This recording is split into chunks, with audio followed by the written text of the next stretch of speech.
Okay, so all the way back here, Jinx dies. She's catching her wave, right? Mhm. What's gonna happen with this wave next? Next 2-3 waves. It bounces back. Yeah, Jinx wave is gonna bounce back. She's gonna need to crash it, right? Right. What's Sivir and Rel gonna do about that? Probably just try to kill her again. They're gonna make it impossible. They're gonna hold it in their face, and as they walk up to Jinx and Bard, well, they're going to die.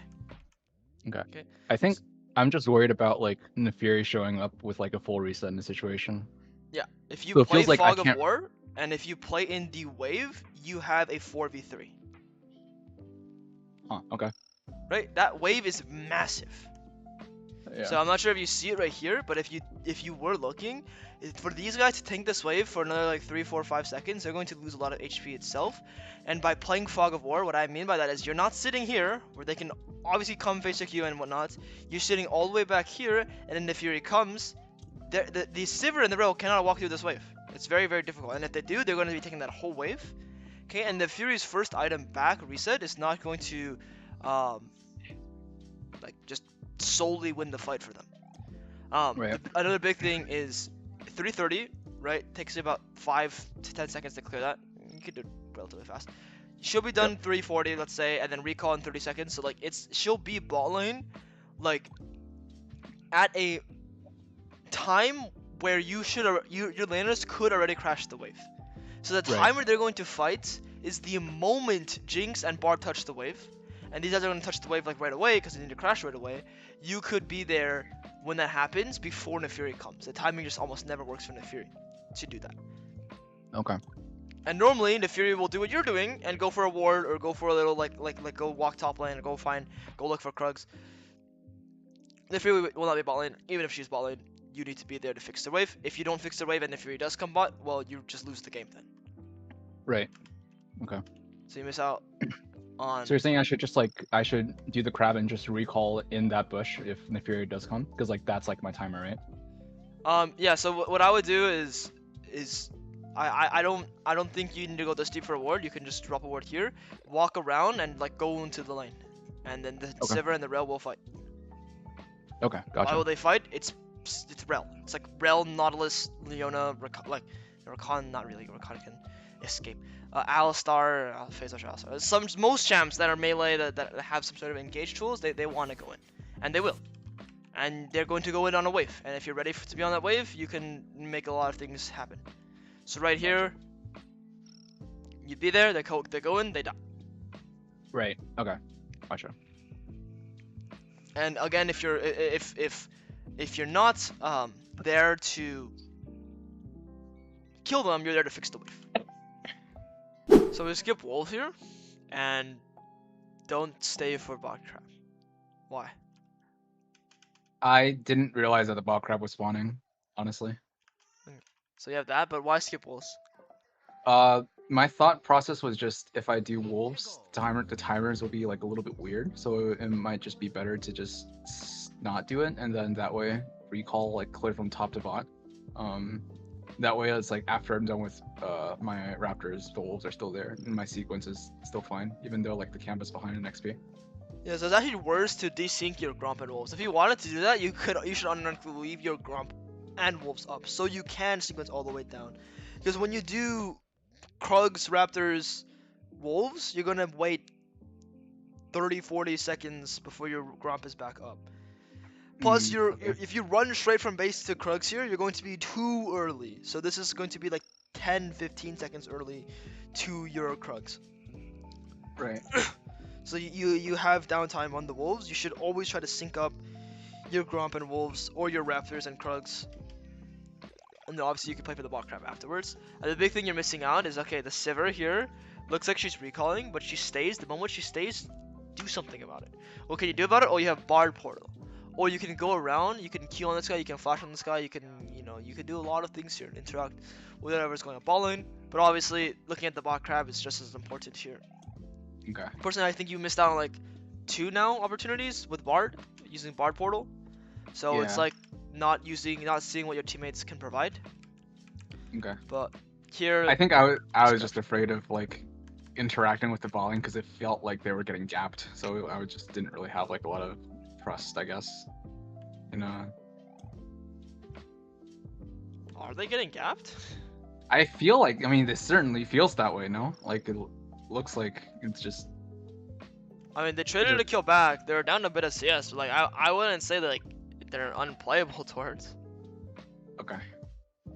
Right? If you have that idea, then like you should just, I don't know, like then the game is like already lost. And if that's the way you want to think about the game is already lost. Then just don't play League of Legends. Okay. Because Gotcha. like these games will happen more than 60% of the time. Like unironically, the game is like not worth playing if you want to not interact with the lane because they've died once, twice, 3, 4 times. Okay. Unfortunately, that's just how it is. Like, especially when you have a laner like Nautilus Bard or whatever else you like play supports you can play with, and if you just don't want to play with them, then like you're just going to lose. But the other big thing is they died one time, that was their fault, and then the next sequence is you missed out on interacting with them. So when you think that, oh, they're so bad and I don't want to play around with them, like they're hard losing, then in review or outside of the game, you have no one to blame other than your teammates, which makes it so it's easy for you to not think about what you could have done better. Okay. So pretty much, it doesn't matter how bad these guys are playing. What can you do better to win this game? Thinking about your Wolves sequence. Thinking about wasting time on looking bot lane. That, you know, it's 5 seconds you lost pretty much from walking down and doing this. Like, thinking about the fact that earlier in the game you had 2-3 timers to cover bot lane, to help bot lane, and you didn't. You missed them. So instead of thinking, oh, my bot lane is so bad, it's like, okay, how can I play with the fact that, hey, my bot lane is bad, so I can win the game? Gotcha. Okay. You're not watching at all here, so you barely look. I'm not sure what's going on. You've already committed to doing both your blue and Gromp before you know what's going on bot lane.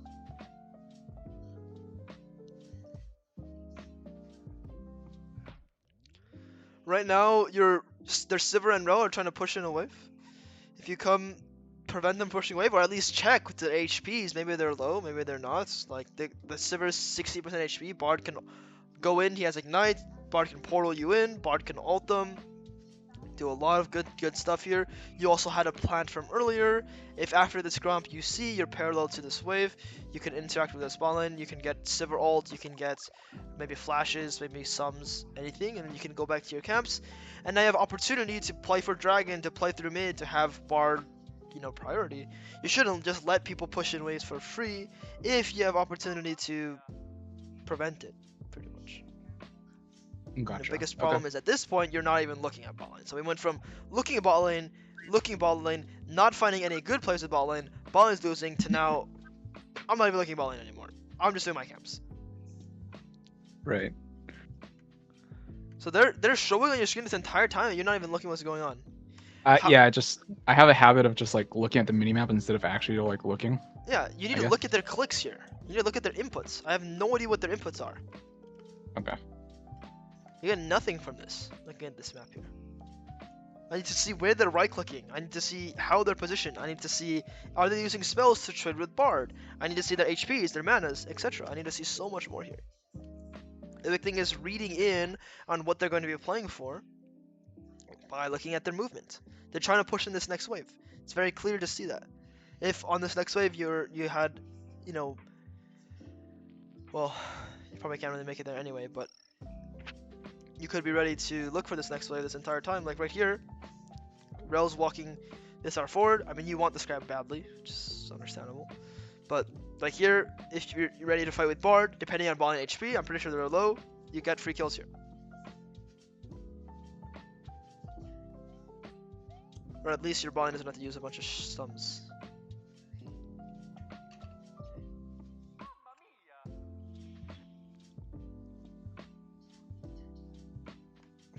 Oh, and this is like the millionth time you've kind of done this. So you miss out on like more autos here, and this last Q. So this Q is, it's like okay. You just missed on like 6 autos. It feels like, Auto this guy here, Real? then Q. You miss out on auto right here, and your Q, and then your E just is like bad. The big thing is you're just not min-maxing your champion like whatsoever. I don't know why you don't auto Q, and I don't know why you don't auto Q, and then I don't even know why you use your last Q in the first place actually. you're in the middle of this guy right now. This last Q should be used when she walks away even further. You should just be killing this guy with your auto attacks. Okay. You lose a free kill. It's really sad. And the rail kills your Jinx. Alright, so your early game has been not disastrous because the Nefiri, I don't know what Nefiri is doing, right? That's how OP farming camps is. You have a good chance of winning this game. Why? Because you're strong, because you farmed camps. Your Fizz is also doing okay. But we missed out on a, like 5+ or more like plays in the bot lane. Because we're not looking at the wave, and because we don't know how to interact with the wave. So, do you understand how hovering this wave here wins out bot lane play no matter what? I don't think I do actually. Cause like in my mind right now, I'm just thinking like, oh my Krugs are 30 seconds up. Neferi took the crab, so she's a little bit behind. I should just go back and then just gank bot whenever the wave bounces back. Right, but will the wave ever bounce back into you? I think so, cause like when the wave pushes that far in, it has to go back eventually, right? Well, eventually when the enemy bot is going to freeze. You know what a freeze is, right? Yeah, but Yeah. So if Jinx and Bard are pushing in minions, the Sivir and Rail are stronger. We're playing Sivir Rail. We really solo killed once. We can freeze. okay. So, can Jinx and Bard break the freeze by themselves? What do you think? Into Rail, Sivir, and they've already died once. I think so, because Jinx has the rockets, right? Right, so Jinx is gonna walk up rocket, and Rail is gonna jump her. What's she gonna do then? What, the Bard's gonna peel the Jinx? Yeah, that's fair. Okay. So how does Jinx walk up to clear the wave? I'm not sure, but I think intuitively it feels like if it's like a range support into melee support, they have better wave control just off of those characteristics alone, right? That's actually the opposite. Okay. They do have the wave. Okay, sorry, no, you were right. They do have the wave control, but when trying to fix waves or finish waves, the melee support has so much more kill threat that they will just die when they push in waves. If this is Nautilus, Leona, and any other champion like that, where they land their spells, period, right, by just walking up, by using flash, using some, using anything, the enemy will just lose their entire HP bar or die, for that matter. Okay.